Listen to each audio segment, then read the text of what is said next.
Onye Ekike, fashionable person.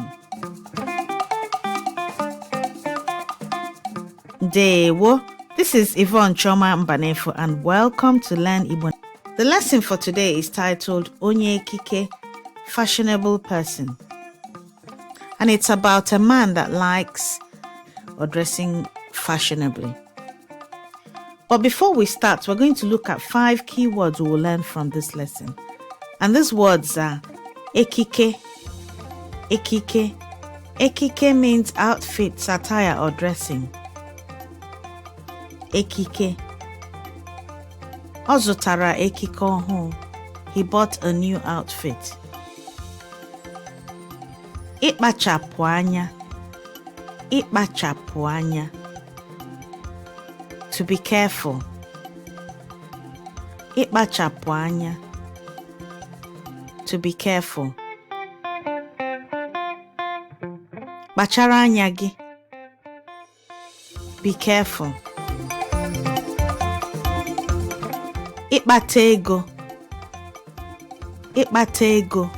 To earn money. Achọrọ m ịkpata ego. I want to earn some money. Ịkpata ego. To earn money. Ọlaedo.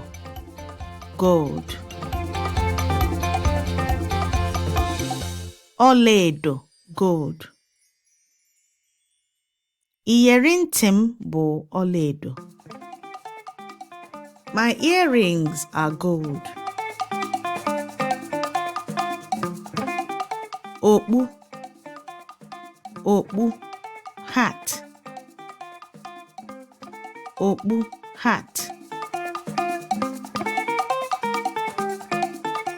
Mmiri mara okpu ya.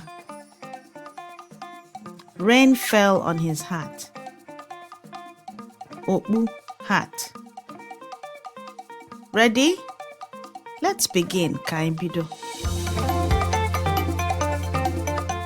Ọgụgụ a bụ onye ekike. Ọgụgụ a bụ onye ekike.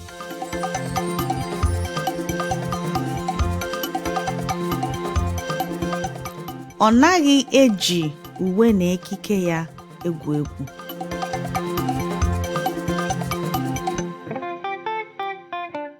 Ọ naghị eji uwe na ekike ya egwu egwu.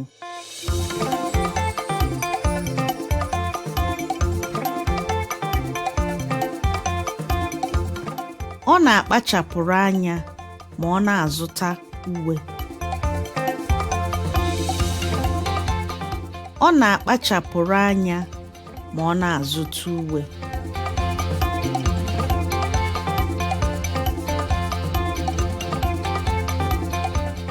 Ọ na-agba mbọ n'ịkpata ego ka o nwee ike ịzụta ụdị uwe masịrị ya.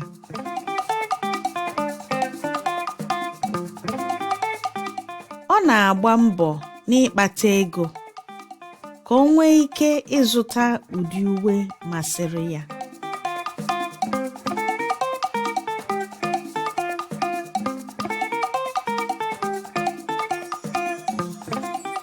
Ebe ọbụla ọ gara, ndị mmadụ na-atụgharị ele ya anya.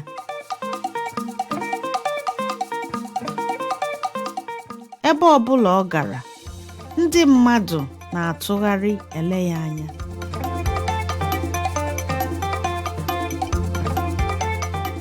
Ụmụ nwanyị ekweghị ya zuo ike. Ụmụ nwanyị ekweghị ya zuo ike.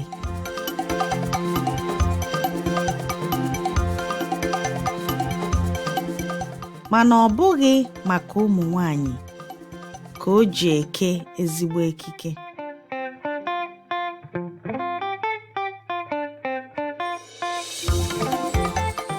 Mana ọ bụghị maka ụmụ nwanyị ka o ji eke ezigbo ekike.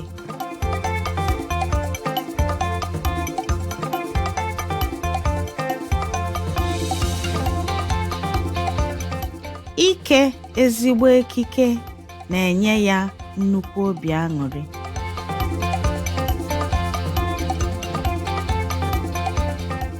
Ike ezigbo ekike na-enye ya nnukwu obi aṅụrị.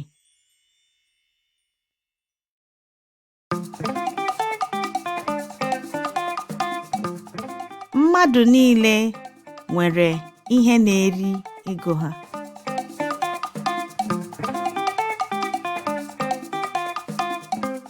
Mmadụ niile nwere ihe na-eri ego ha.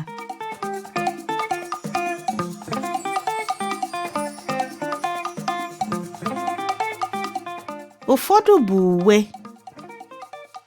akpụ ụkwụ na ekike, dịka ọgụgụ a.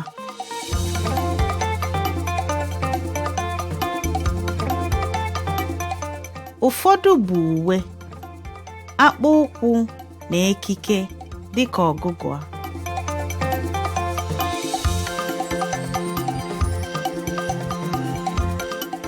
Ụfọdụ bụ ọla edo,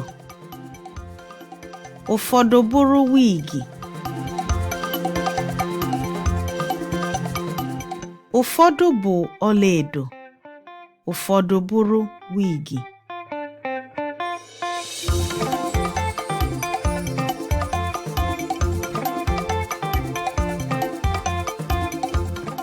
Ụfọdụ bụ mmanya ogbugbu, ndị ọzọ bụrụ ịchụ nwanyị.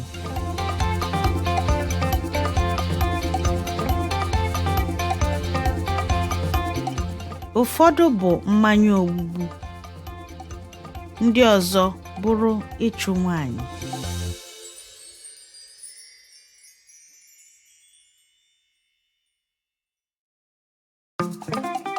Taa, o kpu okpu, tụnye ihe dị ka okoko n'elu suutu ya.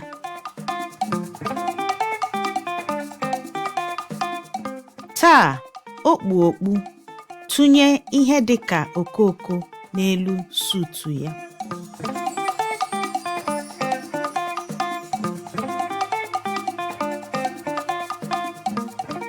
Ọ na-aga agbamakwụkwọ ezigbo enyi ya. Ọ na-aga agbamakwụkwọ ezigbo enyi ya.